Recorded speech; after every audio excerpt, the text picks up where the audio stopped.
Good morning student.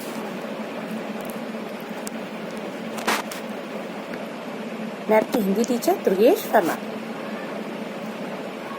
कल मैंने आपका सेकंड चैप्टर स्टार्ट कराया था जिसका नेम था वर्ण विचार, जिसके कुछ टॉपिक मैंने आपको समझा दिए थे कि वर्ण किसे कहते हैं, वर्णमाला किसे कहते हैं, वर्णों के कितने भेद होते हैं और उन भेदों में आपके स्वर के बारे में बताया था। कल मैंने आपको बताया था कि स्वर किसे कहते हैं, स्वर की कितनी संख्या होती है। आज जो आपका टॉपिक है वो है स्वरों को कितने भागों में बांटा जा सकता है। आपकी पाठ्य पुस्तक के अनुसार स्वरों को 3 भागों में बांटा जा सकता है। पहला है आपका ह्रस्व स्वर, दूसरा है आपका दीर्घ स्वर और तीसरा है आपका प्लुत स्वर। ह्रस्व स्वर, ह्रस्व स्वर क्या होता है? जिन स्वरों के उच्चारण में कम से कम समय लगता है उन्हें ह्रस्व स्वर कहते हैं।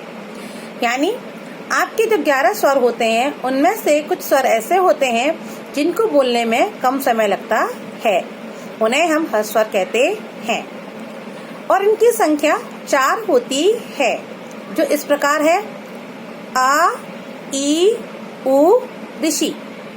यानी छोटा आ, छोटी ई, छोटा उ और री से ऋषि। सेकंड आपका आता है दीर्घ स्वर। दीर्घ स्वर जिन स्वरों के उच्चारण में ह्रस्व स्वर की अपेक्षा अधिक समय लगता है उन्हें हम दीर्घ स्वर कहते हैं। यानी कि जितना समय हमें ह्रस्व स्वर को बोलने में लगता है उससे दुगना समय हमें दीर्घ स्वर को बोलने में लगता है। और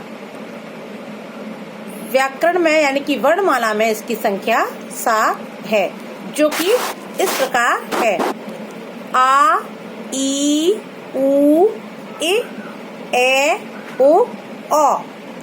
बड़ा आ, बड़ी ई, बड़ा उ, छोटी ए, बड़ी ए, छोटा ओ और बड़ा ओ। ये तो आपके हैं कौन कौन से ह्रस्व और दीर्घ स्वर। फिर तीसरा जो आपका आता है उसे हम बोलते हैं प्लुत स्वर। प्लुत स्वर यानी कि वो स्वर जिसको इन दोनों से अधिक बोलने में समय लगता है, यानी कि जो ह्रस्व स्वर और दीर्घ स्वर से भी अधिक समय बोलने में जिस स्वर को लगता है उसे हम प्लुत स्वर कहते हैं। जैसे कि जब हम ओम का उच्चारण करते हैं, किसे जब हम बोलते हैं ओम, क्या बोलते हैं? ओम। जब हम ओम बोलते हैं तो हमारी जो आवाज है वो थोड़ी देर के लिए खिंचती है, यानी कि उसे बोलने में हमें अधिक समय लगता है। ये तो थे आपके स्वरों के भाग। फिर जो आपका वर्ण था उसके 3 भेद होते हैं। पहला होता है स्वर, दूसरा होता है आपका अयोग्यवाह और तीसरा होता है आपका व्यंजन। तो स्वरों के बारे में तो मैंने अभी आपको बता दिया। अब आपका जो सेकंड पॉइंट है वो है आपका अयोग्यवाह। अयोग्यवाह कौन से होते हैं? अंग और अंग, यानी छोटी अंग और बड़ी अंग। इसको भी हम 3 भागों में डिवाइड करते हैं। छोटी अंग जिससे हम अनुस्वार भी कहते हैं। क्या कहते हैं छोटी अंग को? हम अनुस्वार। और इसका प्रयोग वर्णमाला में वर्ण के ऊपर बिंदी लगाकर किया जाता है। यानी कि इसकी मात्रा हम कैसे लगाते हैं? जब हम किसी वर्ण को लिखते हैं यानी किसी शब्द को लिखते हैं और उस वर्ण के ऊपर जब कोई बिंदी लगती है उसको हम अनुस्वार कहते हैं, यानी कि उसे हम छोटी अंग की मात्रा बोलते हैं। जैसे मंगल, मंगल में जो माँ के ऊपर बिंदी लगी है उसे हम अनुस्वार कहते हैं। सेकंड है आपका शांति, तो यानी शांति में शा के ऊपर जो बिंदी लगी है उसे हम अनुस्वार कहते हैं। सेकंड पॉइंट है आपका इसका, जिसे हम अंग यानी कि बड़ी अंग बोलते हैं उसे हम क्या बोलते हैं? विसर्ग। यानी कि वर्णमाला में जब हम वर्ण के पीछे जब किसी शब्द को लिखते हुए वर्ण के पीछे 2 बिंदियां लगती हैं, ऐसे करके और ऐसे करके जो 2 बिंदियां लगती हैं उन्हें हम विसर्ग कहते हैं। और जब इनका उच्चारण किया जाता है तो हा की आवाज निकलती है, यानी कि जो हमारी ध्वनि निकलती है इस विसर्ग को हम हा के द्वारा पढ़ते हैं। जैसे प्रातः, यानी कि जब हम प्रातः में ता के पीछे जो 2 बिंदियां लगी हो उन्हें हम कैसे पढ़ते हैं? प्रातः। पुनः, प्रातः और पुनः, यानी कि आवाज जो हमारी आखिरी में, जो लास्ट में जो हमारी आवाज आ रही है वो हा की आ रही है, और इसी हा की आवाज को हम विसर्ग बोलते हैं। थर्ड है आपका इसमें जो आ के अंक के ऊपर और एक की भी मात्रा लगी होती है, उसे हम बोलते हैं अनुनासिका। क्या बोलते हैं उसे? अनुनासिका।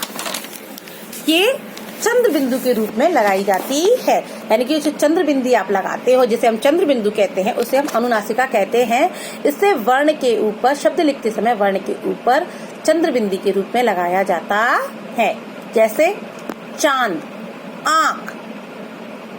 जो जब हम चांद लिखते हैं, चांद के ऊपर जो मात्रा लगती है, चंद ऐसे करके आधा चंदा लगा के और जो बिंदी बनाई जाती है उसे हम चंद्र बिंदु बोलते हैं, उसे हम अनुनासिका बोलते हैं।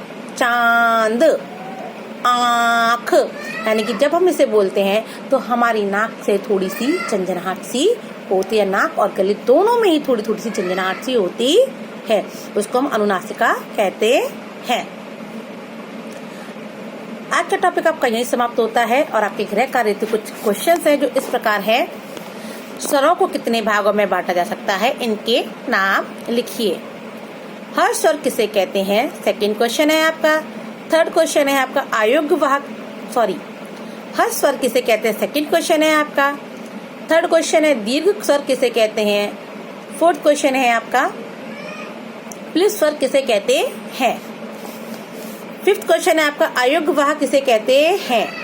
सिक्स्थ क्वेश्चन है आपका अनुस्वार किसे कहा जाता है? उदाहरण सहित समझाइए, यानी कि इसमें आपको उदाहरण भी राइट करने हैं। सेवेंथ क्वेश्चन है आपका विसर्ग किसे कहते हैं? उदाहरण सहित समझाइए। फिर लास्ट क्वेश्चन है जो 8th है, वो है आपका अनुनासिक किसे कहते हैं? उदाहरण सहित समझाइए। ये वर्क करिएगा, घर पे रहिएगा। Bye bye.